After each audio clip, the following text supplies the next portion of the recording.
Abraham's faith is tested.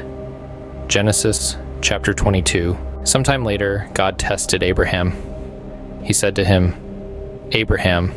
"Here I am," he replied. Then God said, "Take your son, your only son, whom you love, Isaac, and go to the region of Moriah.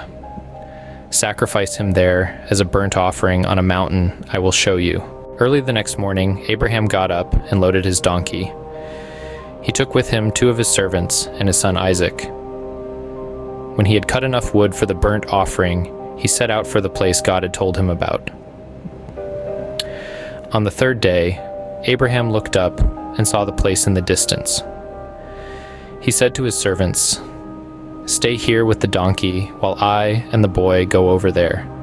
We will worship, and then we will come back to you." Abraham took the wood for the burnt offering and placed it on his son Isaac, and he himself carried the fire and the knife. As the 2 of them went on together, Isaac spoke up and said to his father Abraham, "Father?" "Yes, my son," Abraham replied. "The fire and wood are here," Isaac said, "but where is the lamb for the burnt offering?" Abraham answered, "God himself will provide the lamb for the burnt offering, my son." And the 2 of them went on together. When they reached the place God had told him about, Abraham built an altar there and arranged the wood on it. He bound his son Isaac and laid him on the altar on top of the wood. Then he reached out his hand and took the knife to slay his son.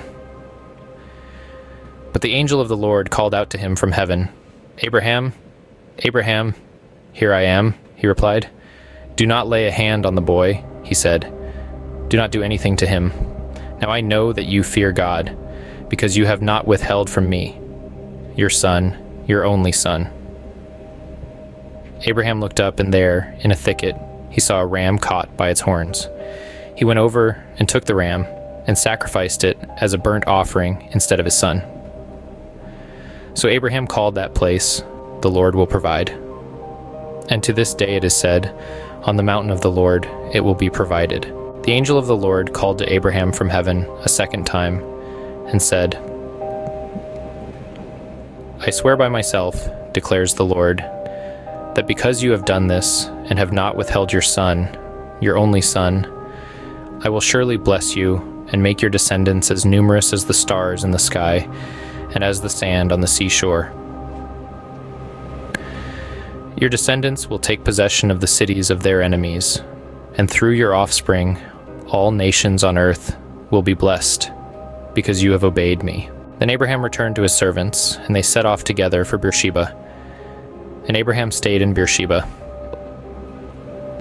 Sometime later, Abraham was told, "Milcah is also a mother.